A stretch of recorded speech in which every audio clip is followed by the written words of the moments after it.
tout à l'heure. J'ai employé le mot d'historique, mais bon, c'est une étape qui va marquer l'histoire du Tour de toute façon. Sincèrement, faisant le Tour depuis une trentaine d'années, c'est une des journées les plus impressionnantes à laquelle j'ai assisté. Véritablement, c'est dans des moments tels que ce que nous avons vécu cet après-midi que le cyclisme repousse toutes les limites imaginables. Et ça, véritablement, c'est très, très, très, très impressionnant. Je vous propose tout de suite de découvrir les images. Elles ont été préparées par Olivier Sausser.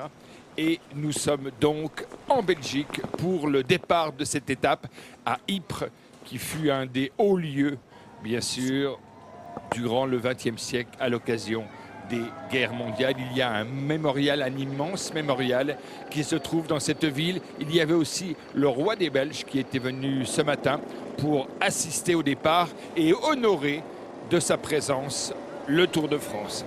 Assez rapidement, un groupe d'échappés va se dessiner, 10 coureurs, puis 9 coureurs, puis 7 coureurs, mais ils vont pratiquement rester à l'avant toute la journée. Vous avez reconnu il y a un instant le maillot rouge de Tanguy Galopin, le jeune Français, grand espoir, qui appartient à l'équipe Lotto. Il y a là aussi Samuel Dumoulin, il y a Tony Martin, il y a encore Mathieu Herman ou encore Simon Clark. Un peu plus de 4 minutes d'avance pour ces hommes de tête. Et puis, à l'arrière, les chutes qui commencent. Alors là, véritablement, cette première loupe, regardez ce cercle, vous montre Christopher Froome. Première chute de la journée pour Christopher Froome, qui porte une attelle à la main droite, un bandage à la main gauche et qui, on le sait hier, a aussi été touché à l'épaule, à la hanche. Nous évoquions hier cette phrase de Jacques Anquetil, une chute n'est jamais anodine, elle laisse toujours des traces dans les jours qui viennent. Eh bien malheureusement, pour Christopher Froome, vainqueur du Tour l'année dernière, deuxième du Tour il y a 2 ans, cette journée allait devenir un véritable calvaire. Il a été courageux, Christopher Froome, mais il s'est retrouvé pratiquement dans les pires conditions. Au milieu de cette étape, alors que l'on sait qu'il y aura 7 secteurs pavés à franchir, 2 ont été supprimés pour des raisons de sécurité, eh bien, au milieu de cette étape, on continue à voir des coureurs tomber, glisser avec ces bandes blanches qu'évoquait tout à l'heure Marc Madiot, qui n'étaient pas si nombreuses naguère et qui sont devenues aujourd'hui véritablement un danger pour les coureurs dès que la pluie tombe, ce qui était le cas aujourd'hui. Toujours des coureurs qui tombent avec bien évidemment plusieurs coureurs, vous le voyez, qui sont littéralement embarqués dans les villages. On l'a vu là avec ses coureurs d'équipe de BMC. Chute aussi pour Arnaud Démare, le champion de France.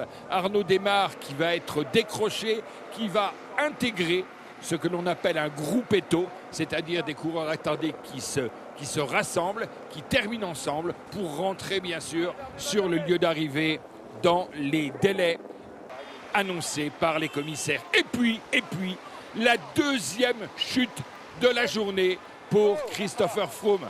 Regardez ce champion, ce grand champion.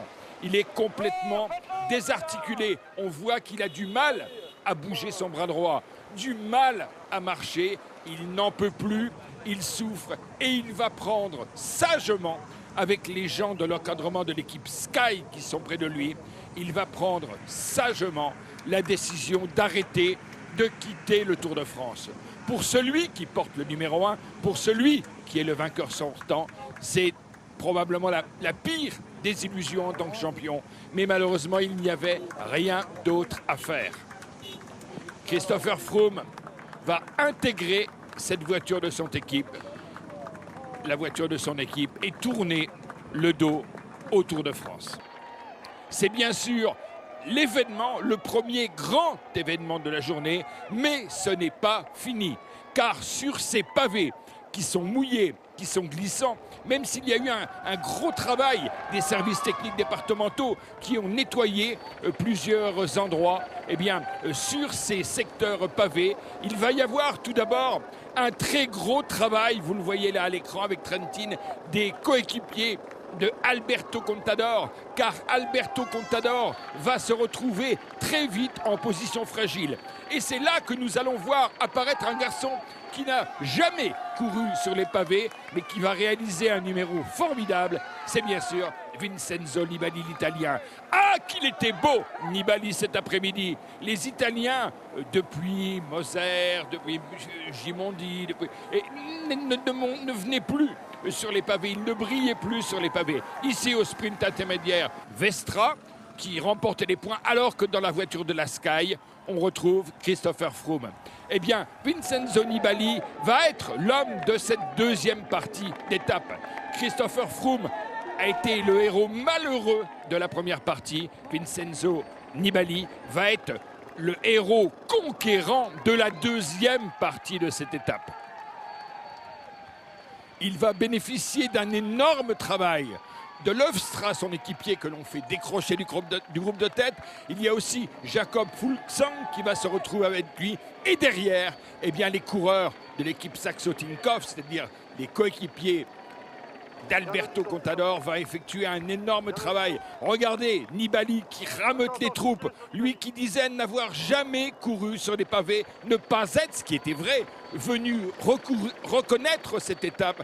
Eh bien, Nibali, qui est un fantastique descendeur, qui est en fait un garçon très adroit sur son vélo, va gérer ses pavés merveilleusement, alors que Alberto Contador, qui est un pur coureur, un véritable grimpeur, eh bien, Alberto, lui, sur ce terrain, va se retrouver, on a eu l'impression à certains moments, un peu perdu. Il avait peur, il était tétanisé, Alberto Contador, il avait peur de la chute.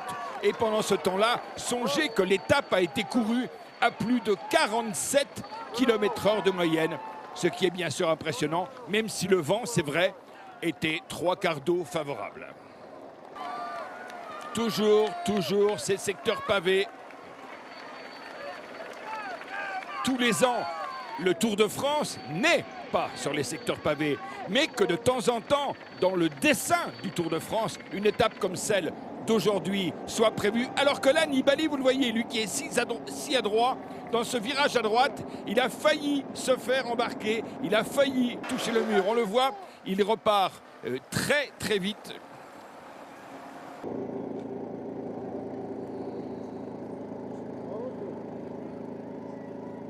Vous avez vu les coureurs qui sortent les pieds pour retrouver de l'équilibre. Et toujours des chutes. Vues aériennes, ce qui ne nous permet pas, ce sont des vues bien sûr qui ont été réalisées depuis l'hélico, qui ne nous ont pas permis d'identifier ce coureur. Vous avez vu Löfstra avec son maillot bleu ciel de l'équipe Astana. Il va être désigné le combatif du jour et c'est véritablement, on ne peut plus mériter. Il va faire un boulot extraordinaire jusqu'à 2 km de l'arrivée et sera relayé ensuite par Jakob Fuglsang. Voici Vincenzo Nibali, l'homme de Messine, déjà vainqueur du Tour d'Espagne, déjà vainqueur du Tour d'Italie, déjà 3e du Tour de France, déjà vainqueur d'étape cette année sur le Tour de France, dans un final qui ressemblait à celui de Liège-Bastogne-Liège. Eh bien aujourd'hui, c'est dans un final qui nous faisait penser à Paris-Roubaix que Nibali nous a enthousiasmés. Quel beau coureur, quel beau champion.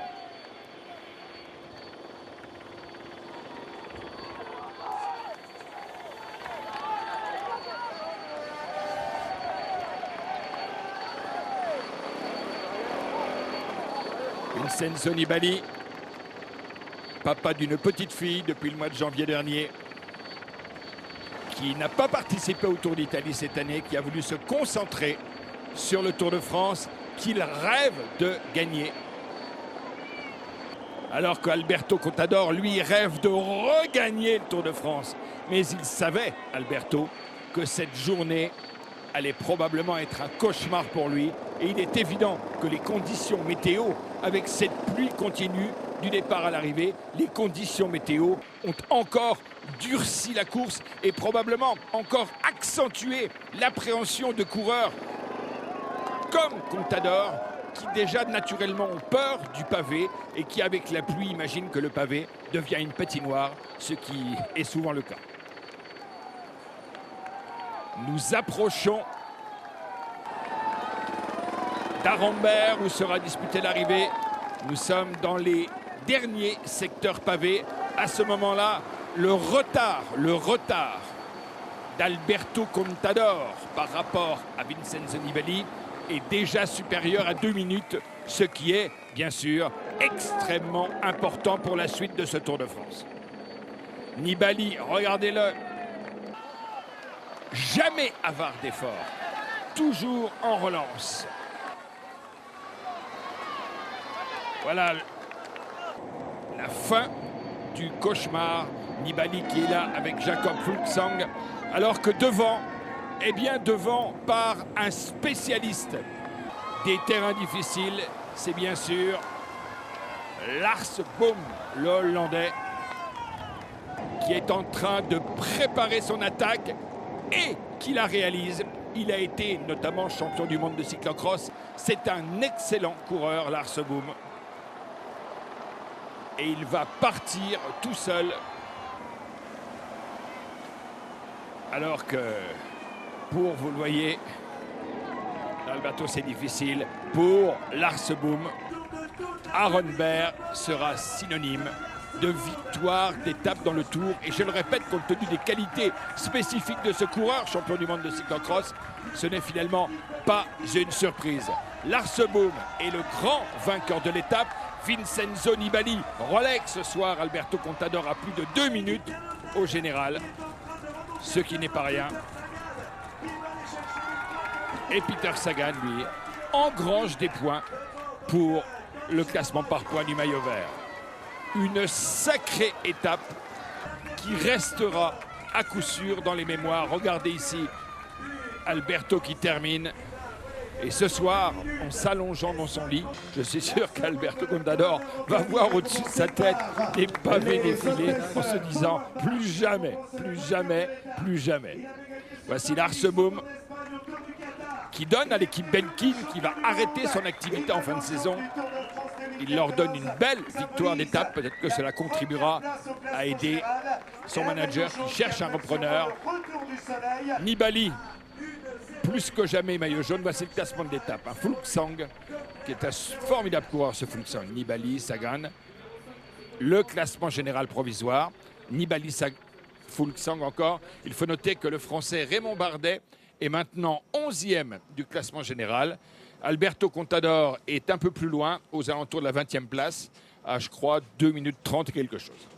Merci Jean-René, merci pour cette journée qui va de toute façon marquer l'histoire du Tour. Ah, ça c'est une évidence. Et je crois vraiment que ce matin, quand les gens de l'équipe Sky nous ont dit au départ à Ypres que tout allait à peu près bien pour Chris Froome, je pense vraiment qu'ils nous ont menti, car on a appris après, dans les heures qui ont suivi l'arrivée, que la radio aurait révélé dès hier soir, un trait de fracture à l'un des poignets. Et dans ces conditions, il n'était pas possible pour Chris Froome de terminer l'étape d'aujourd'hui. Ce n'était pas possible. Et de passer tous les secteurs pavés en particulier. Merci Jean-René. À côté de vous, un très très grand